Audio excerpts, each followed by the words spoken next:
You don't belong in this family." Margaret's voice was frigid, and her words pierced the strained quietness of the living room. Frozen, I just stared at her. My packed suitcase stood by the door, holding the few things I was allowed to take. My dad, as usual, stood nearby in silence, his gaze fixed on the floor. He wouldn't meet my eyes. Margaret, however, stared directly at me with the same cold detachment she'd always shown me. "I don't understand," I stammered, my voice shaky. "Why are you sending me away?" "It's for the best," she said curtly. "You'll be happier with your relatives. This arrangement hasn't worked for any of us." She said it so casually, as if uprooting my entire life was nothing more than another task on her to-do list. My name is Louise, and I was 15 when my stepmother decided there was no place for me in her version of a family. My mom had passed away when I was 9. For a while, it was just my dad and me, and we were close despite missing her terribly. Then Margaret came into the picture. She wasn't openly cruel, but she also didn't hide her lack of interest in me. She married my dad, brought her daughter, Charlotte, into our home, and acted as if they were the only people who mattered. Over time, it became obvious that I wasn't part of her plans. She'd ignore me at family dinners, downplay my accomplishments, and constantly find subtle ways to push me aside. My dad never defended me. He would just mumble something about keeping the peace and tell me to try harder to get along. When Margaret finally sent me to live with distant relatives, I stopped expecting him to protect me. Life with my relatives was far from ideal. They weren't unkind, but they weren't particularly loving either. I spent most of my teenage years feeling like a guest, working after school to save for college and using books as a refuge from my loneliness.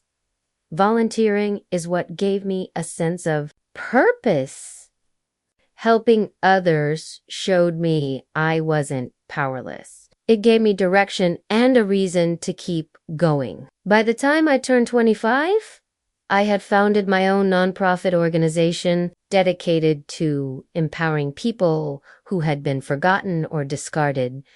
The work filled me with a sense of pride, and for the first time, I felt like I truly belonged somewhere. I hadn't thought about Margaret in years, but life has a way of bringing the past back when you least expect it. Years went by, and the anger I felt toward Margaret began to fade. Not because I forgave her, but because there was no longer any room for her in my life. I had built something for myself, something far bigger than her dismissal of me. My nonprofit, Community Horizons, started small, providing grants and resources to underfunded schools and shelters. At first, it was just a small team of volunteers and me scraping together donations and running on sheer willpower. But over time, the organization grew. With each successful project, our reputation spread, and so did the support. By the time I was 32, Community Horizons had become one of the most respected nonprofits in the region. We managed scholarships, funded local businesses, and even helped struggling families rebuild their lives. One afternoon, as I was reviewing grant applications, my favorite part of the job, reading stories of perseverance and deciding how to best help people working hard to improve their lives, my assistant Evelyn came in with a new stack. "Got another batch for you," she said, placing the pile on my desk. "Thanks," I said, grabbing the first folder from the top. The name on the application stopped me cold. Margaret Bennett. For a moment, I just stared at the page. Her name jumped out at me, like a bad dream returning after years of being dormant. Slowly, I flipped through the application. She was requesting funding to save a small cafe she had opened after retiring from her corporate job. I let out a shaky laugh. The irony of the situation washed over me. Margaret Bennett, my stepmother, the woman who had cast me aside without a second thought, was asking for help from me. Evelyn noticed my expression. Everything. "'Kay?" she asked. I cleared my throat, sliding the folder back onto the pile. "Yeah, just a familiar name, that's all." "Good familiar or bad familiar?" she asked, raising an eyebrow. "Let's just say it's complicated," I replied. Later. That evening, I couldn't stop thinking about it. The irony was almost poetic. The woman who once told me I didn't belong in her family was now turning to my organization for help. Part of me wanted to laugh, but another part of me felt something else, maybe anger or sadness. After all these years, Margaret's actions still lingered in my mind, reminding me of the rejection I'd worked so hard to overcome. But this wasn't just about the past anymore. I had the power to decide how this story would end. The next morning, I sat at my desk with Margaret's application spread out in front of me. My coffee had gone cold, but I barely noticed. The details of her request painted a picture of desperation. Her cafe was struggling due to rising costs and declining foot traffic. She needed funding to keep the doors open, pay her employees, and stay afloat. I could almost hear her voice in my head, justifying the situation. "It's for the greater good," she would have said, as if her struggle erased all the damage she'd done to me. Evelyn knocked on the door and poked her head in. "Hey, we've got that board meeting in 20 minutes. You ready?" I nodded, closing the folder. "Yeah, I'll be there." She hesitated. "You sure you're okay? You've been quiet today." I forced a small smile. "I'm fine. Just a lot on my mind." As she left, I leaned back in my chair, staring at the ceiling. What was I supposed to do? Reject her application out of spite? Approve it and pretend the past didn't matter? Both options felt wrong. Later that day, I called my mentor, Claire. She had been there for me since the early days of Community Horizons, guiding me through tough decisions and offering wisdom when I needed it most.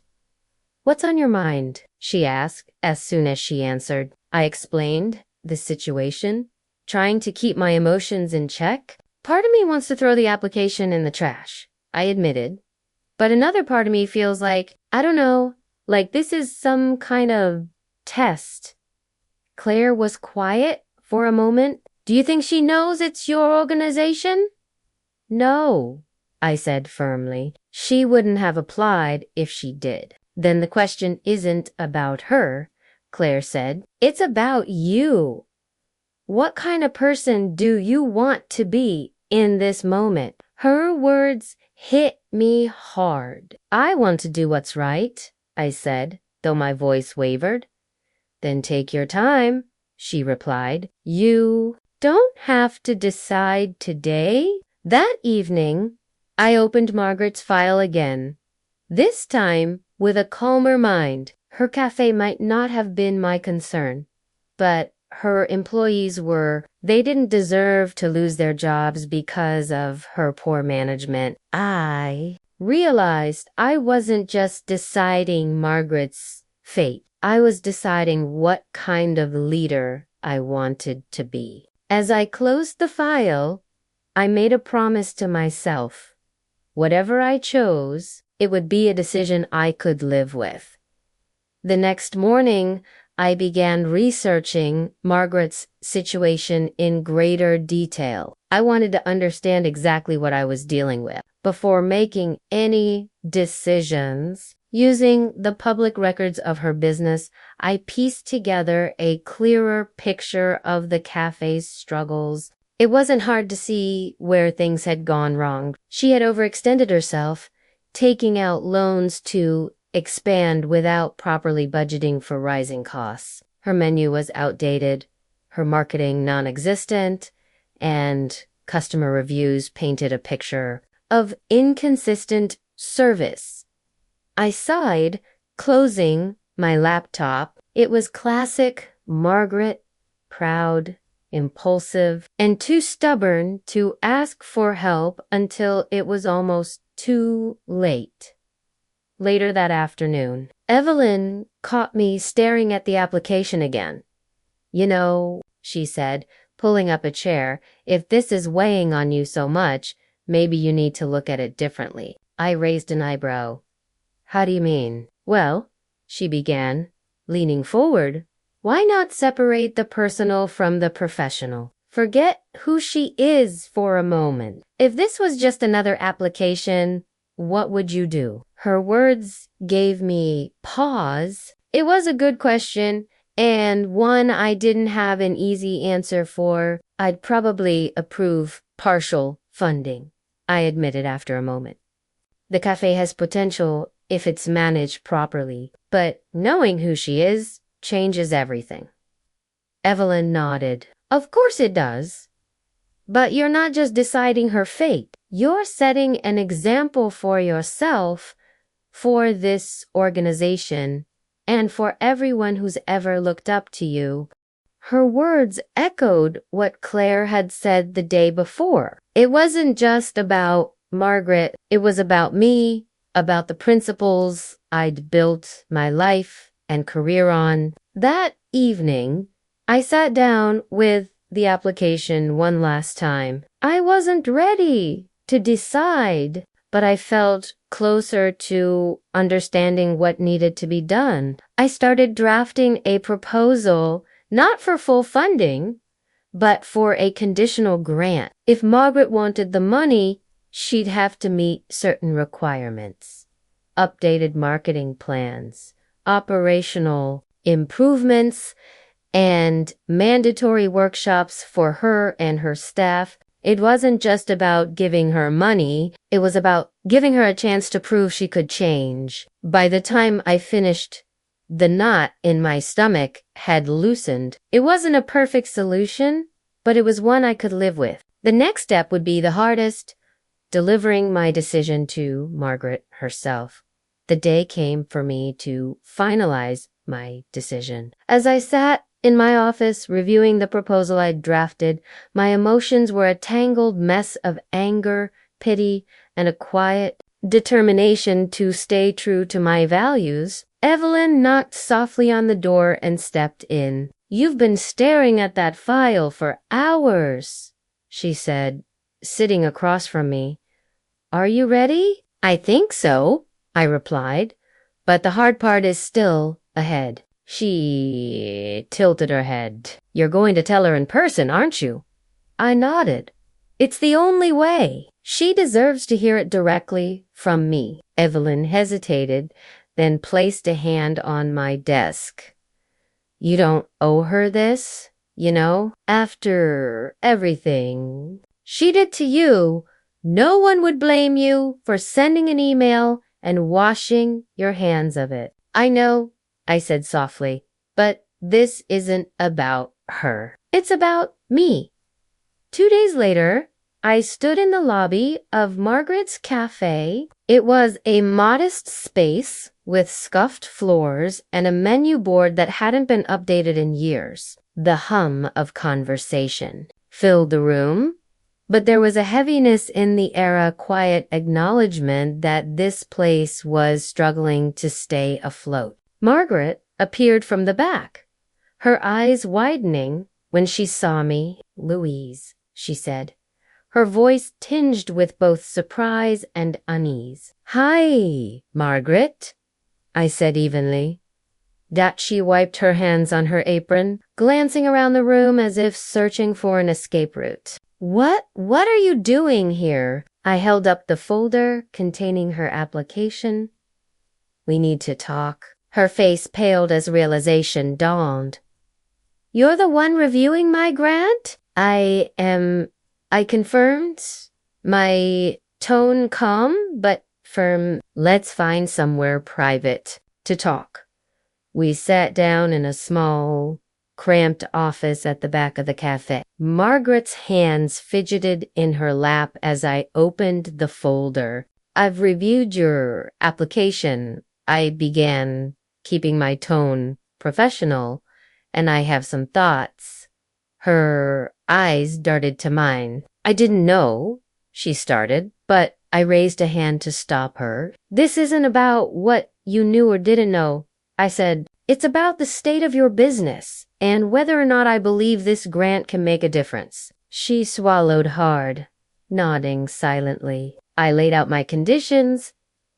Partial funding contingent on her participation in workshops, implementing a marketing plan, and providing regular updates on her progress. If you agree to these terms, we'll approve the grant, I concluded. Margaret's lips trembled as she nodded again, her voice barely above a whisper. Thank you. Her gratitude sounded genuine, but I couldn't shake the feeling of lingering tension between us. This wasn't the end. It was only the beginning of a much-needed reckoning.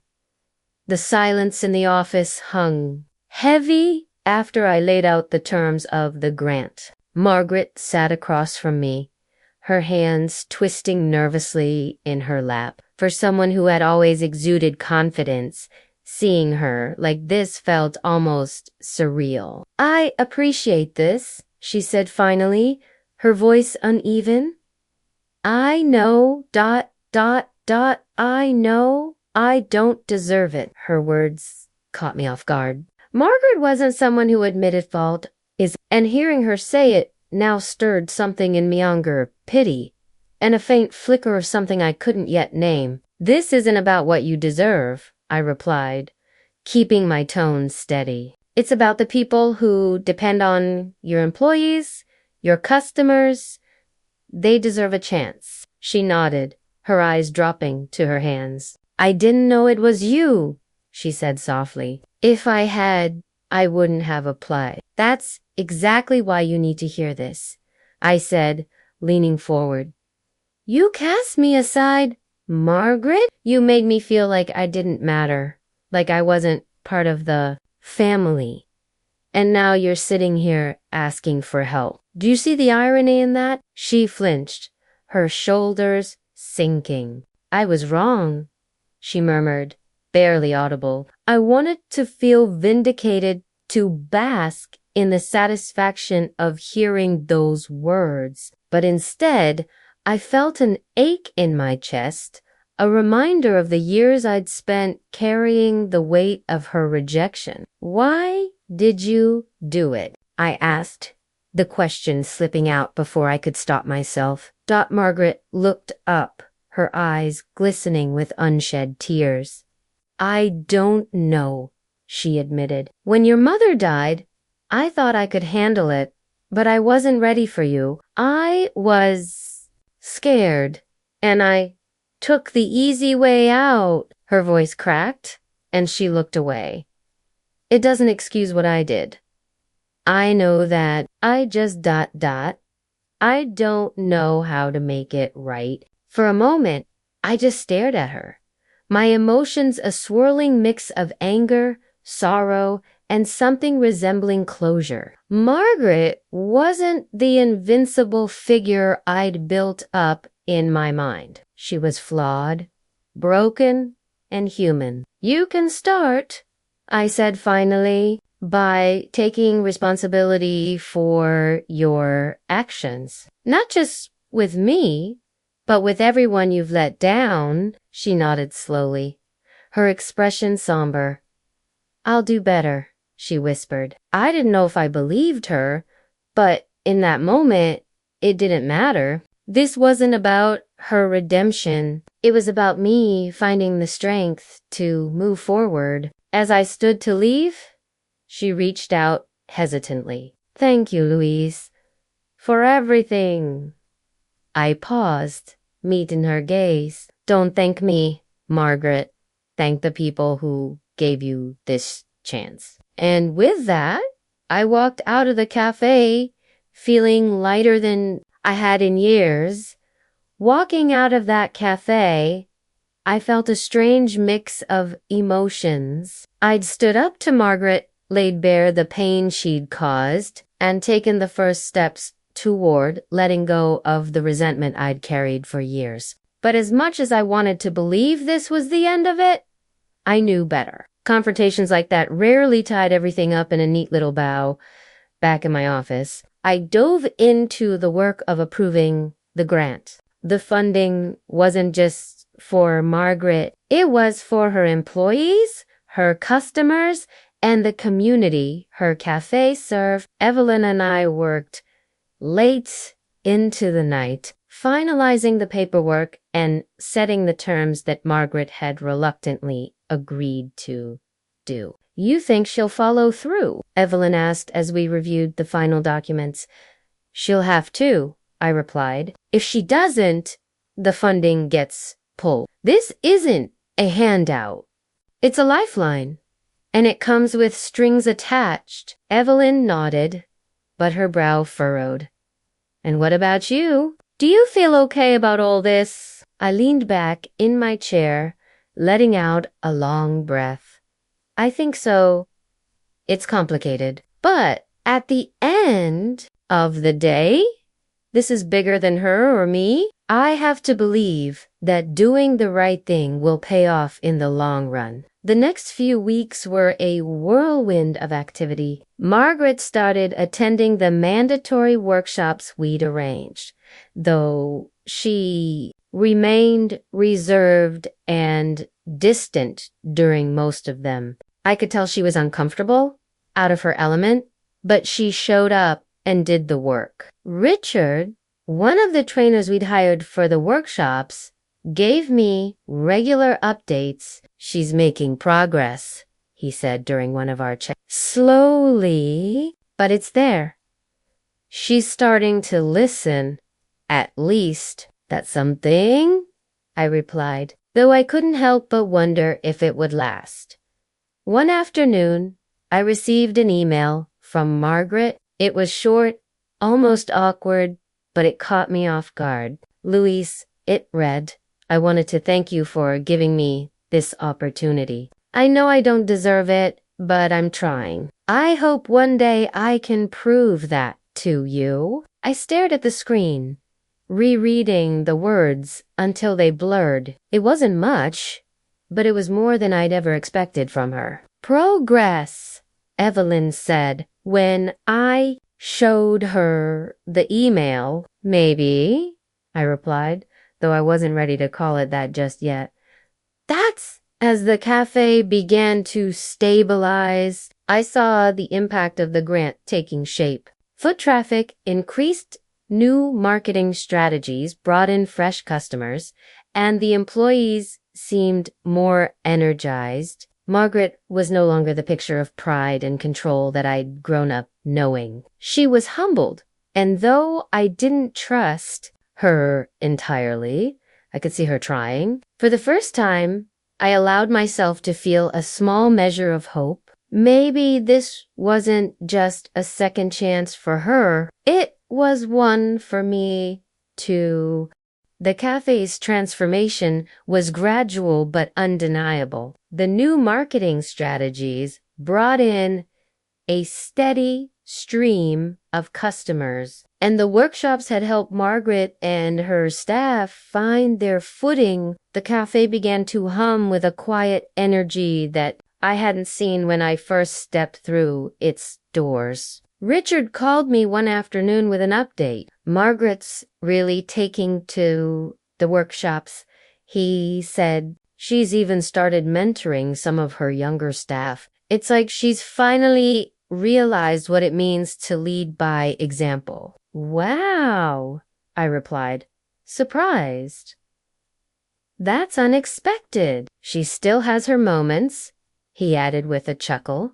But don't we all? I laughed, but the truth was I didn't know what to make of it. Margaret had spent so many years being dismissive and self-centered that it was hard to believe she was capable of real change. But I couldn't deny the progress she was making, both in the cafe and, apparently, in herself.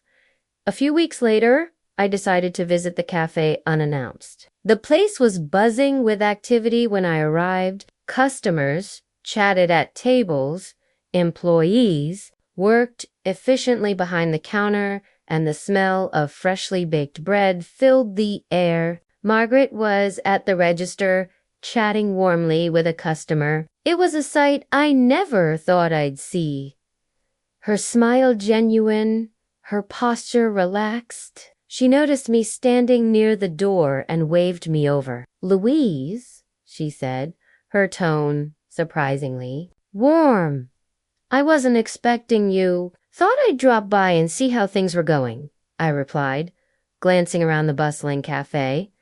"Looks like business is good." "It is," she said, pride flickering in her eyes. "Thanks to you." Her words caught me off guard. "It's not just me," I said. "You did the work. You earned this." Margaret hesitated, then nodded. "Still, I wouldn't have gotten here without your help." We sat down at one of the tables, and for the first time, our conversation felt almost normal. She talked about the challenges of running the cafe, the lessons she'd learned in the workshops, and her plans for the future. "I didn't think I'd enjoy mentoring," she admitted, "but it's been rewarding. The younger staff, they remind me of myself when I first started out. It feels good to help them find their way." Hearing her say that stirred something in me. Maybe people could change if given the chance. As I left the cafe that day, I felt lighter. Margaret's journey wasn't over, and neither was mine. But for the first time, it felt like we were moving in the right directions, but with a newfound respect for each other's path. Helping her wasn't about redemption or repairing the past. It was about staying true to myself and the values that had shaped me. And in doing so, I'd found a sense of peace I never thought possible. In the weeks following my visit to the cafe, I found myself reflecting on the unexpected turn of events. Margaret's progress was undeniable, and while I wasn't ready to rewrite our history, I couldn't ignore the changes I'd seen in her. One afternoon, I sat at my desk, reviewing a new batch of grant applications. It felt good to return to the work that had always grounded me. But Margaret's file lingered in the back of my mind like an unfinished chapter. Evelyn walked in with her usual pep, placing a cup of tea on my desk. "You've been quiet lately," she said, leaning against the doorframe. "Still thinking about Margaret?" I nodded, wrapping my hands around the warm mug. "It's strange. For so long, I told myself I didn't care about her or what she thought of me. But now, I don't know. Seeing her change, it's harder than I expected." "Harder? How?" Evelyn asked, her tone curious. "Because it means I can't hold on to the anger anymore," I admitted. "She's not the same person who sent me away, and that scares me in a way." Evelyn smiled gently. "Letting go of anger isn't weakness, Louise. It's strength. It means you're moving forward, even if she's still catching up." Her words resonated more than I expected. Maybe Evelyn was right. Maybe it was time to let go, not to forgive entirely, but to release the weight of the resentment I'd carried for so long. That evening, I sat by my window, watching the city lights flicker in the distance. I thought about everything that had led me here. The rejection, the struggle, the choices I'd made to build a life that felt meaningful. I didn't need Margaret's approval or validation. I'd proven to myself that I was capable, that I could thrive despite her doubts. But I also realized that holding on to the past would only hold me back. With a deep breath, I made a decision. I would continue supporting the cafe as long as Margaret kept up her efforts, not for her, but for the people who relied on it. And for me, to honor the person I'd become, this wasn't about fixing the past. It was about moving forward with or without her. A month later, I received an email update from Richard about Margaret's cafe. The subject line read, "Milestone reached." Curious, I opened it to find a detailed report on their recent successes. Sales had tripled since the implementation of new strategies. Employee retention had improved, and customer reviews were glowing. Attached to the email was a photo of Margaret standing behind the counter, smiling as she handed a customer a pastry. For the first time, she looked genuinely happy, not just proud or determined, but content. I stared at the image for a long time, feeling a mix of emotions I couldn't quite name. This was what I'd hoped for when I approved the grant. Not just financial recovery, but personal growth. Margaret had found a way to adapt, to lead, to build something meaningful again. But most importantly, I realized I had found a way to let go. That evening, Evelyn and I went out for dinner to celebrate Community Horizons' recent achievements. Over a plate of steaming pasta, she leaned across the table and said, "So, what's next for you?" I raised an eyebrow. "What do you mean?" "I mean, you've built this incredible nonprofit, you faced down the ghosts of your past, and you've come out stronger for it.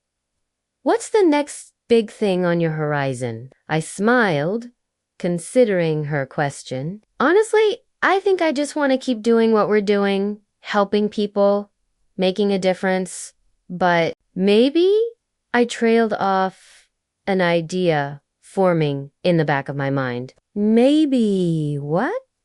she pressed, her eyes lighting up. "Maybe it's time to expand," I said slowly. "Not just grants, but mentorship programs, workshops for people like Margaret, business owners who need guidance and support to adapt."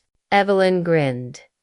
Now that's the Louise I know. Always thinking ahead. As I walked home that night, I felt a sense of clarity I hadn't felt in years. The work I've done with Community Horizons had always been about more than just grants or numbers. It was about giving people a chance to grow, to change, to become better versions of themselves. Margaret's journey had shown me that growth was possible, even in the most unlikely circumstances. And while I still didn't fully trust her, I could acknowledge her progress without carrying the weight of the past. I didn't need closure from her.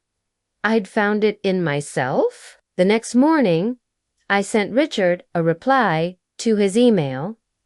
"Great work," I wrote. "Let's keep the momentum going."